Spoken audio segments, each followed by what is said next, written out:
this is the last speaker of the day, if I remember correctly. Perfect. So let's reach the end of this session. And here we have Chiara Faccio from Scuola Normale Superiore di Pisa. And today she will be speaking about solving linear system of the form A plus gamma u transpose x equal to b. So the floor is yours. Thank you.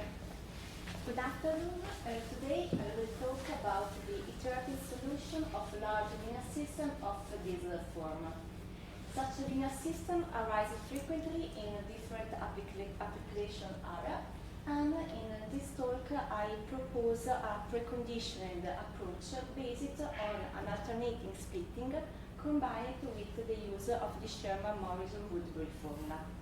In this talk I will also describe some eigenvalues bound on the preconditioned matrix, and I will demonstrate the potential of our approach by means of numerical experiment.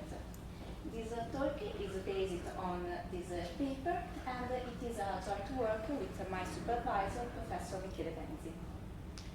So we are interested in finding the solution of this linear system, where A is a matrix of dimension n times n, U is a rectangular matrix of dimension n times k, gamma is a positive parameter, and beta is a vector. We make the following assumption: the coefficient matrix is a non-singular. The matrix A can be singular, but its symmetric part is a positive semidefinite. Then K is much smaller than n, but it is much greater than 1.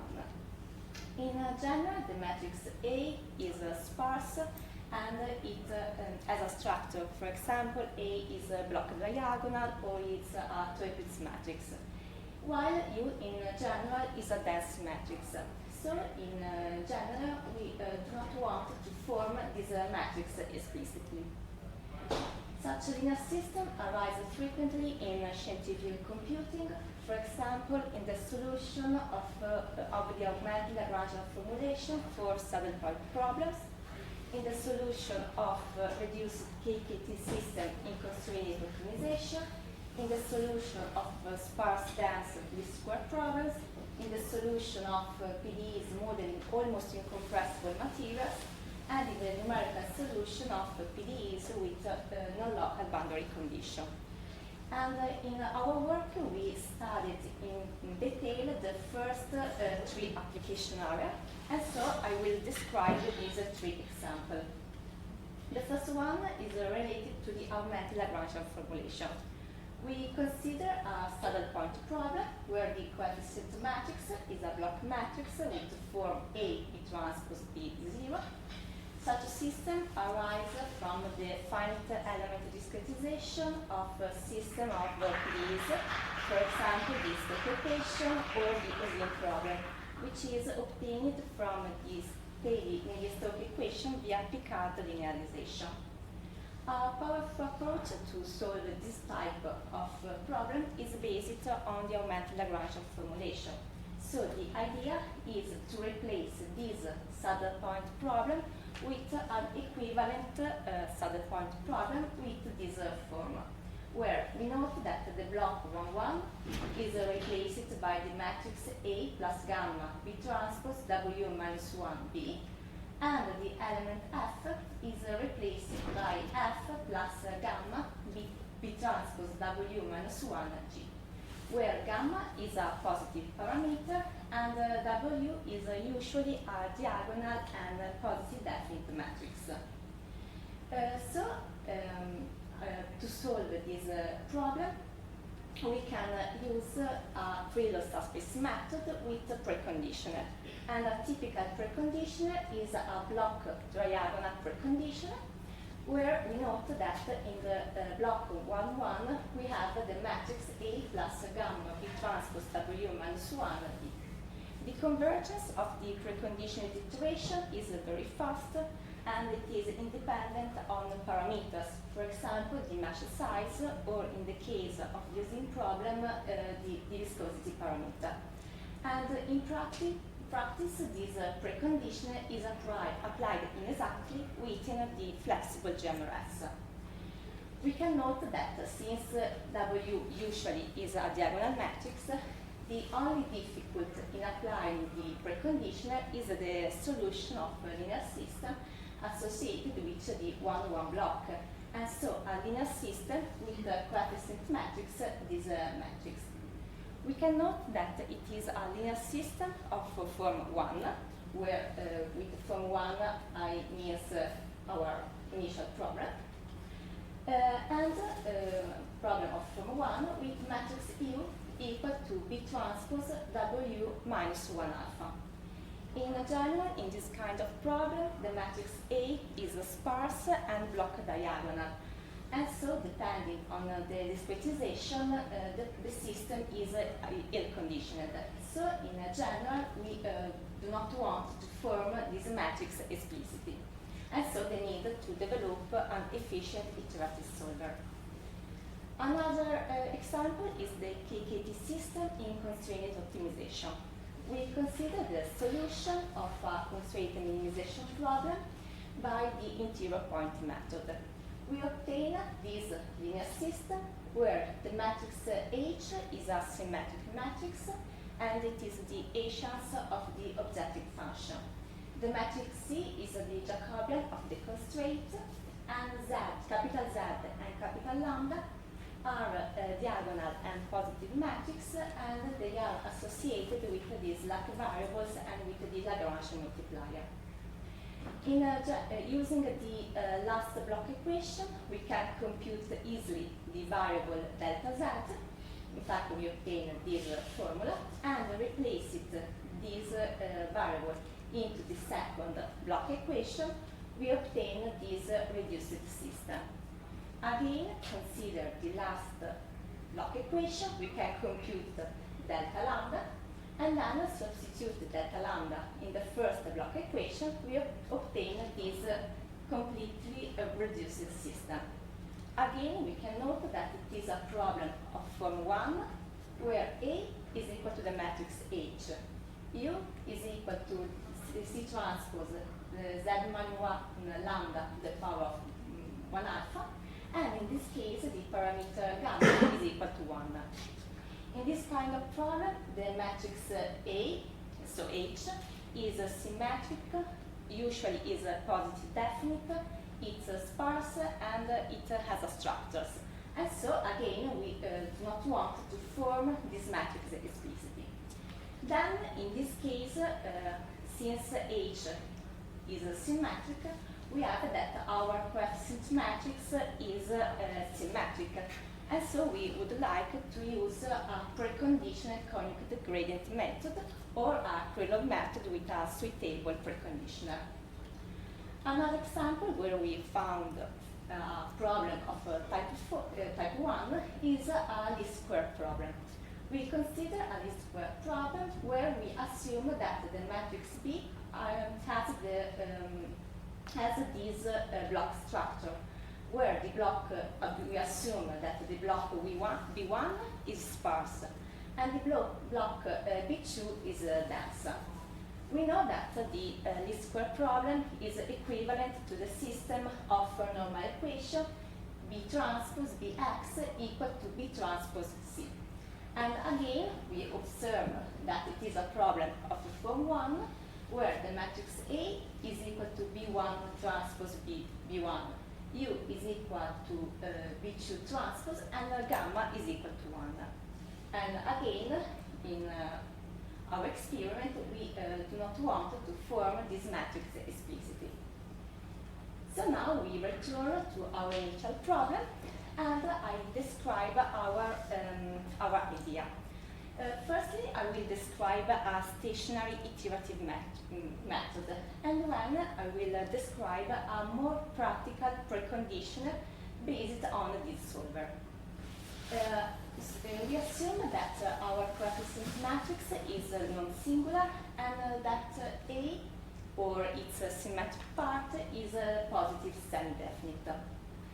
If the matrix A is non-singular, to solve this problem, we can use, for example, the Sherman-Morrison-Woodbury formula that I write here. We note that this formula is very expensive. So, especially for a large problem. So, an idea can be to use this formula to construct a precondition where the action of the inverse of A is replaced with some inexpensive approximation. We tried it with some example, but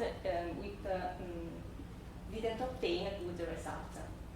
Another possibility is when K, that I recall is the number of columns of the matrix U, is small. For example, K is equal to 10 or less. Because in this case, any good precondition for the matrix A, or A plus alpha identity if A is a singular matrix, can be expected to give a good result. However, in our experiment, in general, K is very large. For example, K is equal to 100 or more. And so we need, this approach is not appealing. And so we need a precondition that takes into account both A and both gamma U times U transpose. So our idea is the following one. We consider a parameter alpha greater than 0, and we consider the following two splittings of our coefficient matrix. The first one, A plus alpha identity minus alpha identities minus gamma U times U transpose, and the second one, alpha identity plus gamma U times U transpose minus alpha identities minus alpha. Then, given an initial vector, we consider the alternating iteration. So we compute alpha iteration using the matrix A plus alpha identity and the first splitting. And the second alpha iteration using the matrix alpha identity plus gamma U times U transpose and the second splitting. We obtain the following theorem. If the matrix A plus A transpose is positive semidefinite, the sequence xk as k go to infinity converge to the unique solution of our problem for any choice of the initial vector and for any choice of the parameter alpha. So at each step with this stationary method, we need to solve exactly two linear systems. These two linear systems can be easier than the initial problem, but the convergence can be slow. So our idea is to use this stationary method to construct a preconditional. To do that, we consider the first equation and we compute xk plus 1 alpha. And then we replace this variable into the second equation. And then we obtain the following 6-point iteration. Xk plus 1 equal to T alpha xk plus c, where Tk is the iterative method. And with an easy computation, we obtain that it is equivalent to the identity matrix of dimension n minus the inverse of a matrix P alpha, our coefficient matrix xk plus this matrix, the inverse of this matrix P and B. And this P alpha is given by 1 over 2 alpha, A plus alpha identity plus gamma U times U transpose. And so it is our preconditioner. This factor is immaterial for preconditioning, and so we can ignore it in practice. Then we apply this preconditioner within a Quilo subspace method. And so at each iteration, we need to solve two linear systems. The first linear system with the coefficient matrix A plus alpha identity. And if it is expensive, we can replace with an inexact solver. And in our experiment, we obtain that in this linear system, a high accuracy is not required. More critical is the linear system with the coefficient matrix alpha identity plus gamma U times U transpose. We note that in this case, this matrix is symmetric and quasi-definite.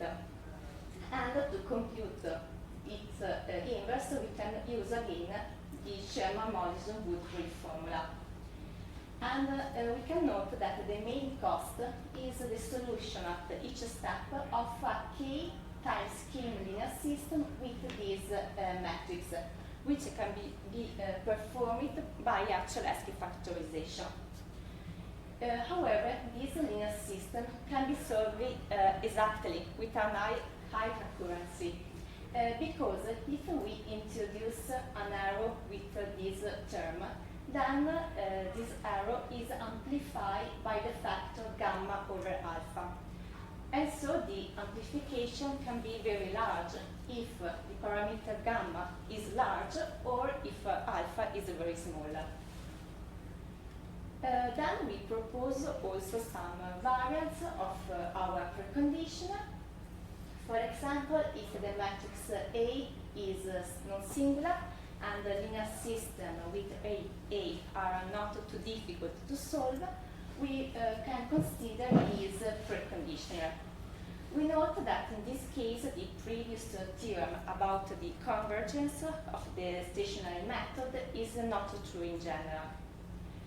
Another variant is when the matrix A is symmetric and posidefinite, because in this case we would like to solve our system, our initial problem, with a preconditioner conjugate gradient method. And so we need that the preconditioner, must be symmetric. However, in general, our preconditioner is not symmetric unless the matrix A and U times U transpose commute, but in general it's not true.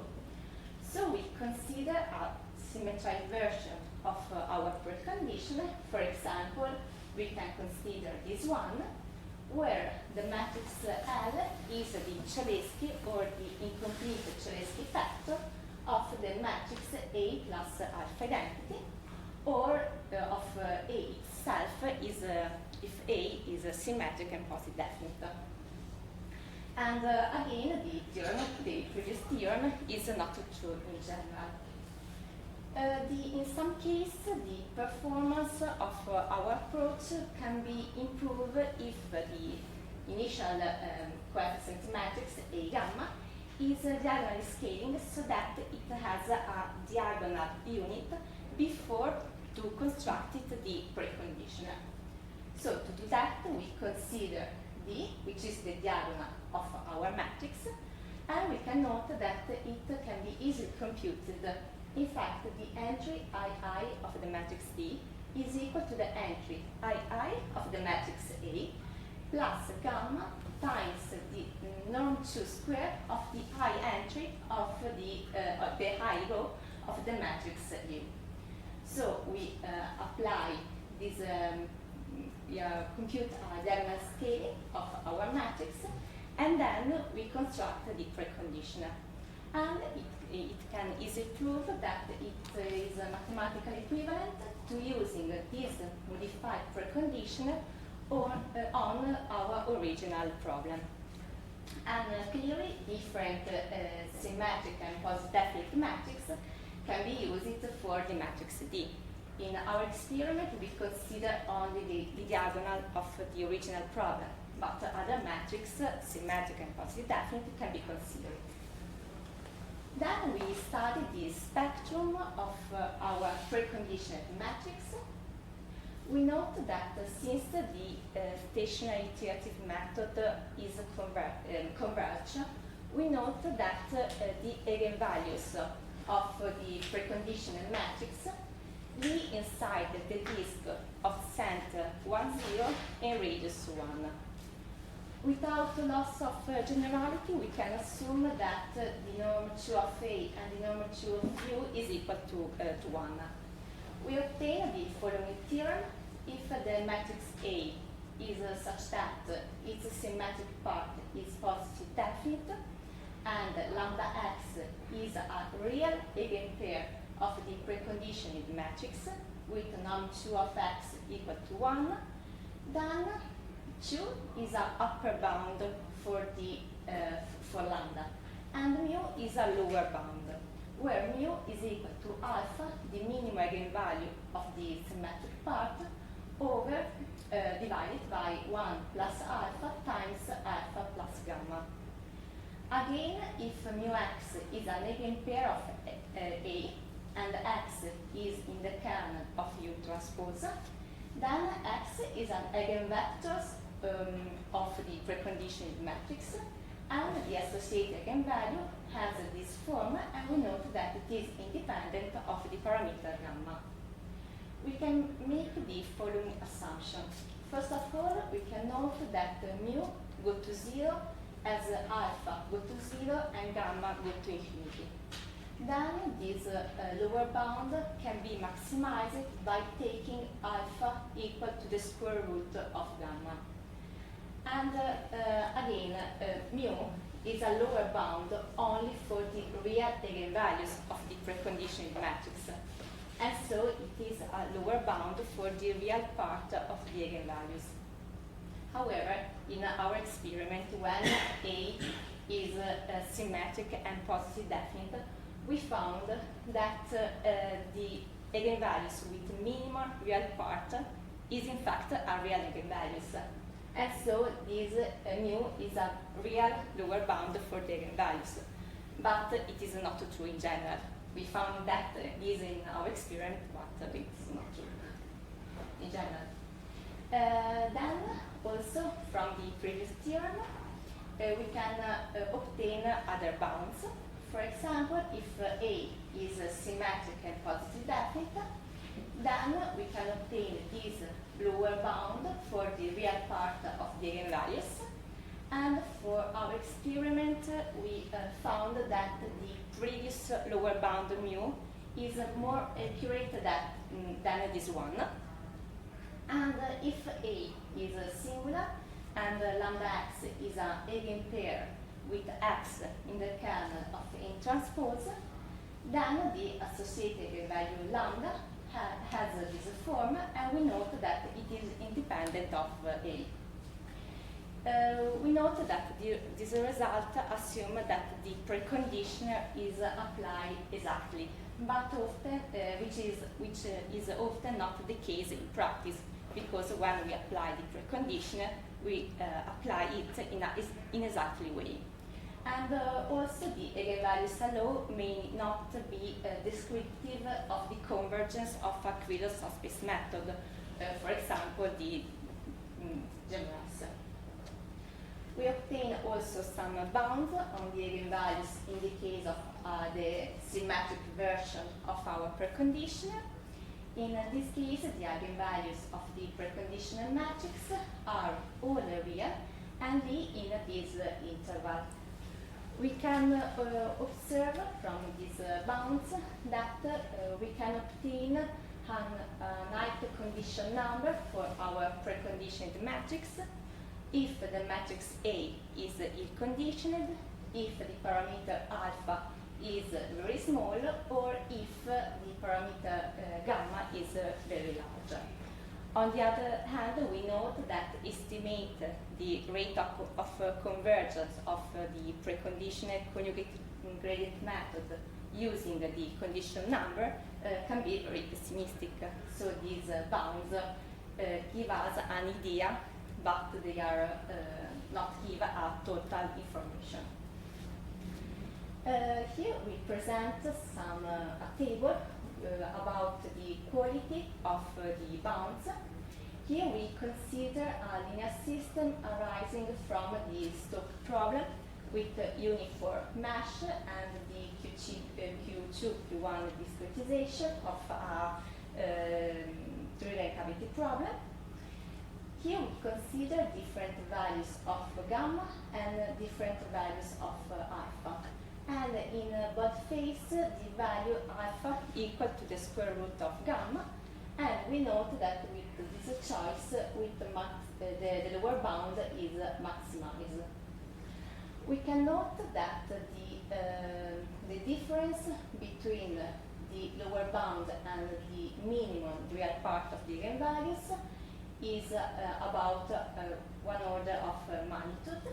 And since in the Stokes problem the matrix A is symmetric, we found in this experiment that the eigenvalues with the minimum real part is in fact a real number, and so mu is a real lower bound for our eigenvalues.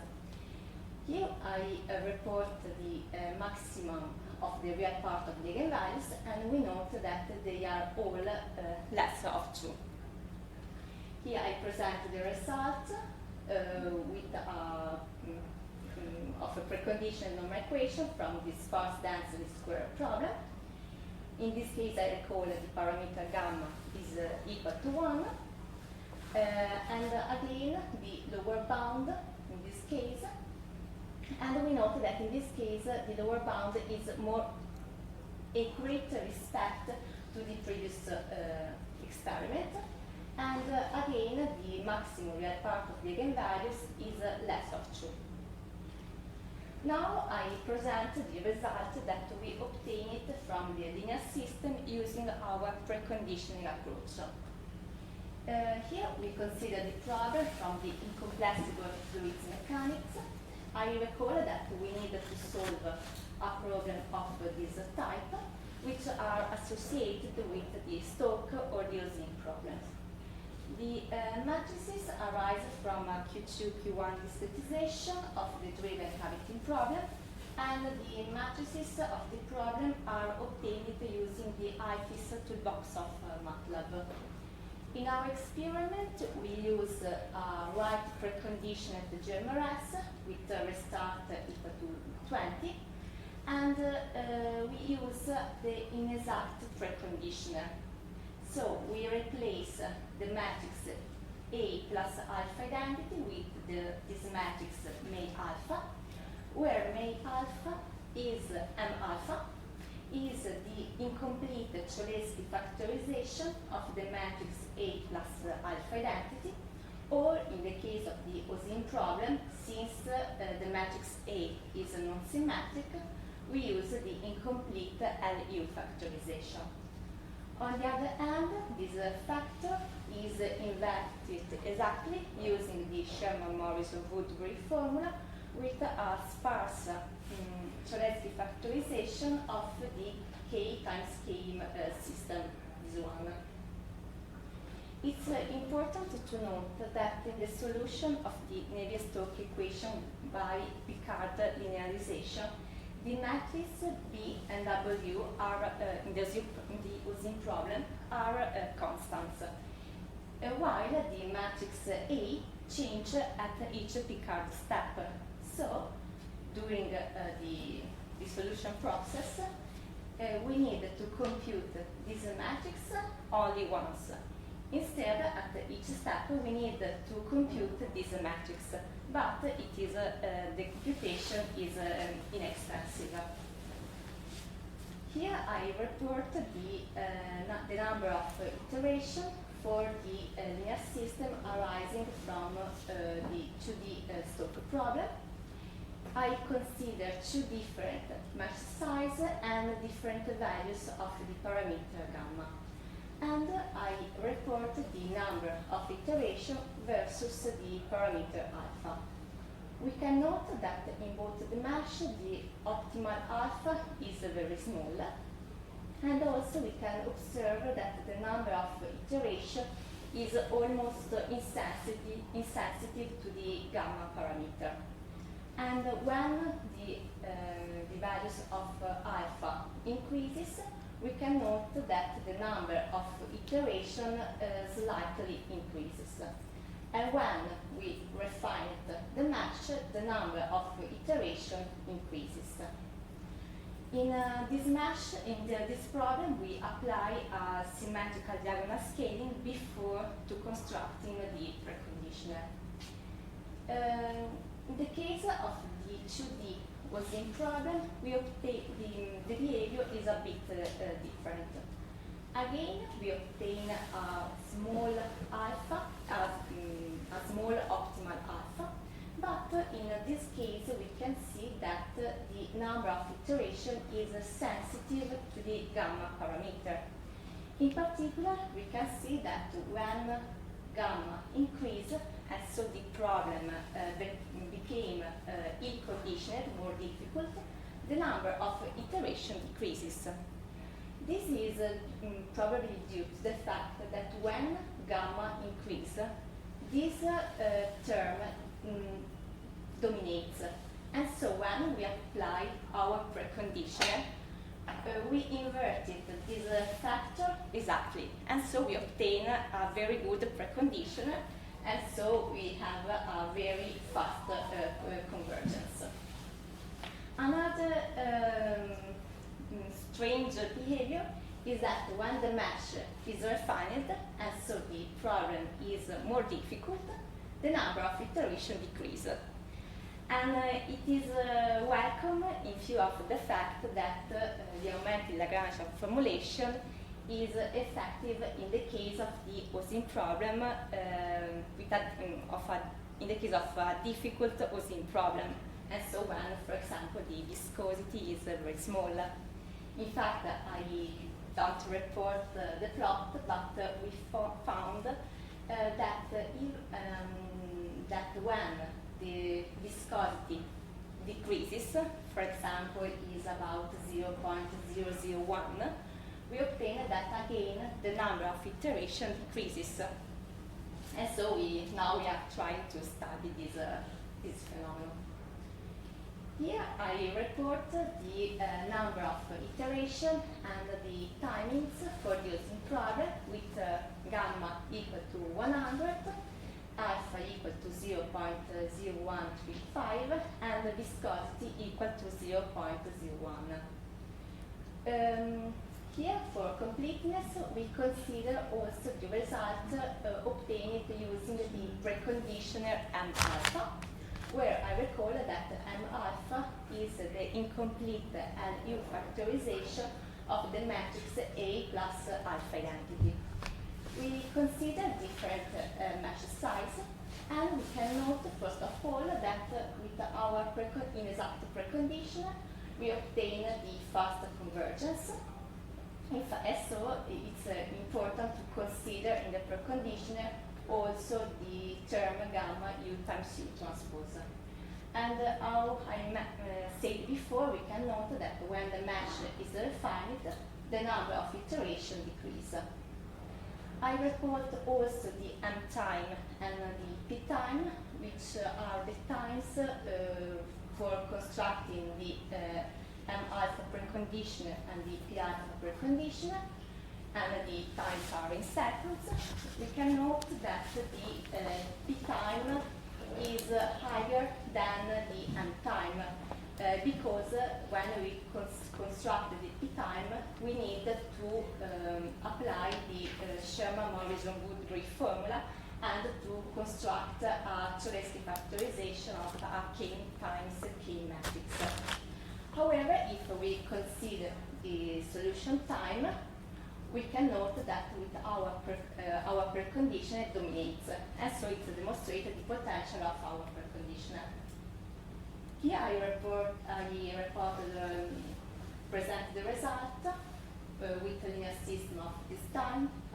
I recall that in this case gamma is equal to 1, and here we compare the result using the preconditioner and alpha, the inexact preconditioner, and without the preconditioner. Here we use GMRS with a restart equal to 20, and the entry 2000 stars mean that the stopping criteria is not met before the 2000 iteration. And we can see that with our precondition, we obtain a very fast convergence, and with respect to the previous problem, the optimal alpha is larger. Since in this case the coefficient metric is symmetric, we can consider also the preconditioned conjugate gradient method, and with our inexact precondition, again we can observe that we obtain a good result with our preconditioner, and the optimal alpha is larger. However, we note that the convergence with the conjugate gradient method is slower with respect to the result convergence with the GMRS method. I present the result from the linear system from the sparse density square problems. We compare the result using the GMRS and using the conjugate gradient method. We can note that with our precondition we obtain good result, and the optimal alpha is very large. And again, we obtain fast convergence using GMRS. And here I present the result for more big problem. And again, we obtain the same behavior. Then fast convergence with our precondition, and with GMRS. So, in conclusion, in our paper we present an approach for solving a linear system of this time. Such a linear system arises frequently and in different applications, and they can be challenging due to the fact that these matrices can be conditioned, and we don't want to form this matrix explicitly. We propose a preconditioned matrix for the for a trivial subspace method, in particular GMRS, but also we propose a symmetrized version in the case of the conjugate gradient method. We found some bounds on the eigenvalues of the preconditioned matrix, and we demonstrated the potential of our method by means of numerical experiment. About the future work, we want to obtain a better estimate on the status of the preconditioned matrix. We want to improve the analysis for the choice of the alpha parameter, and in the context of the augmented Lagrangian formulation, we would like to determine how accurately we need to solve this linear system at each application of the block triangular preconditioner, without impact the performance of the flexible GMRS. And again, we would like to better symmetrize our precondition when A is symmetric. This is part of the bibliography that we use for our work, and thank you for your attention.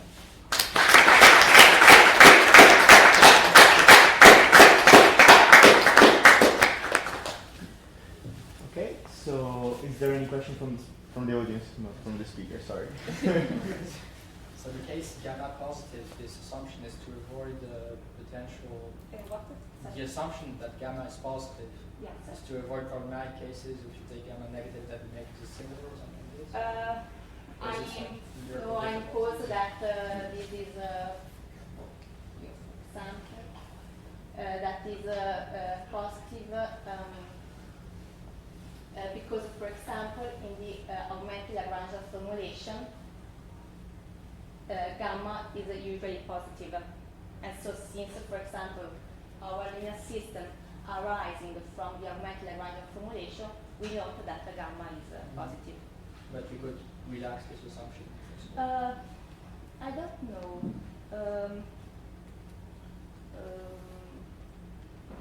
Because I think the case that gamma positive is indeed well. Yes, I think that you can assume that, but you need to assume that this matrix is a non-singular. Yes, exactly. Mm-hmm. Yes, yes. But I think that gamma can be negative. Mm-hmm. Yeah, that's right.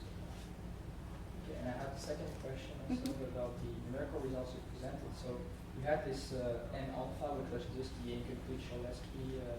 Yes. It was one of the tables actually. I don't know which one it is. Yes, exactly, this one. Yeah, so for n alpha, you note that actually the iteration numbers are not like insanely grown with the mesh size. I mean, as you refine the mesh, this is quite intriguing because incomplete Cholesky. So yes, we compute m alpha. We computed the time to compute m alpha, which is the no-field incomplete LU factorization of the matrix A plus alpha density. We consider LU because we consider here the Austin problem, and so the matrix A is unsymmetric. Okay, but Well, I'll be expecting the iterations number to just blow up as you refine the mesh because it's a no-fill. You don't allow any filling. So sorry? I would expect the iteration numbers Yes. to like grow insanely fast as you Yes. refine the mesh because you don't allow any filling. So I was quite intrigued by these results actually. Why do you think that if you don't allow any filling, the iteration number should skyrocket? You are fixing the pattern. Yeah, but you know, as you eliminate more entries as you refine. So if you fix the pattern. If you fix the pattern, you already know which elimination you're gonna do. So more or less, you know where you're gonna work, right? It's if you do a complete, if you allow filling, for sure, this is gonna skyrocket with the mesh size because you have this filling phenomenon that comes because you need to eliminate more and more. If you exactly. do the no filling, you know which pattern you're gonna be working on, and so you don't have to eliminate more and more. Okay. At least this is my thinking. That's the reason why you usually do the no filling ILU preconditioning for slopes. Yes, in our experiment we use the non-fill because it's the default of MATLAB. But in future we would like to try with other incomplete. It depends on the way you do the no filling. Yeah. Because if you fix the pattern, this is true, but there are other ways of doing the no filling. There is the book from David Keyes which discussed this. I encountered cases where the iteration number did grow actually. Quite curious. Okay, thank you. Okay, just one question. The implementation is MATLAB or did you end up? Okay. Thank you very much. Thank you.